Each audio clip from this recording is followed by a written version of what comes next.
Welcome to NACD BoardVision, where leading boardroom advisors, governance professionals, and seasoned directors discuss critical issues related to your responsibilities in the boardroom. Hi, I'm Peter Gleason with NACD, and welcome to this episode of BoardVision. Today we're on site at NACD's Board Leadership Conference, and I'm joined by Mary Ann Cloyd from PWC. Welcome, Mary Ann. Hi, Peter. Great to be here. Thank you. Mary Ann, we just listened to Jeff Cunningham from NACD and interviewed Mark Bertolini from Aetna on uncertainty, leadership, and risk. It's hard to summarize 45 minutes, but maybe you could give us a few takeaways that we could give the audience who couldn't join us today. Terrific. It was, I'm sorry everybody couldn't be here because it was just absolutely a fascinating discussion. I think it shows, we always hear about what goes wrong with CEOs in the boardroom, and here's just such a great story of something that's going right. As he talked about coming in and doing turnaround situations. And I think to me some of the real keys about, in a turnaround, it's a difficult time. And it just takes difficult to a new level. And when you're looking at having to do the right thing, which isn't necessarily the easy thing, and how critical honesty, transparency, communication are. Right. And he talked about how in trying to get employees to embrace what needs to be done in a difficult situation like this is that they need to understand the why and not just the how. Right. So being able to effectively communicate the why of what needs to be done with transparency.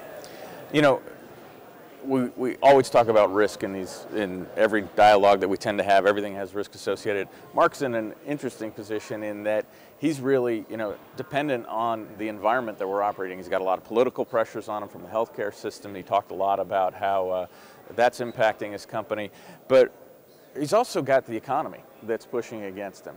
So give us a few thoughts on that. Well, and it's interesting because you look at all of this together, you look at risk, and clearly he's with a company where it's all about risk. And I thought there was a great example he gave, and it's actually about the use of social media. And if I recall, Peter, I think he said he is chief tweeting officer, yep, or chief tweeting officer, and somebody who clearly is doing it himself. So I think we hear about a lot of CEOs who have tweets, but I don't think they're actually the chief tweeting officer.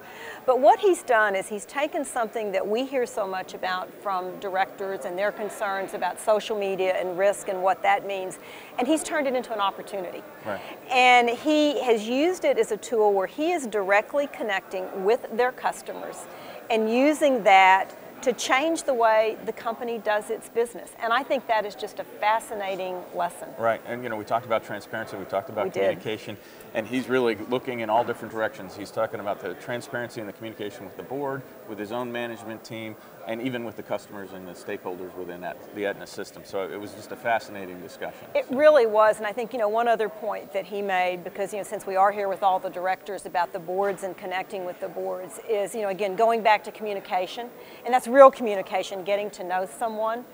And he said something that I think I've heard from some of what I consider the really, really top CEOs, and that's that he wants a dialogue with his board, a real dialogue, where they are willing to, challenge him to be his best.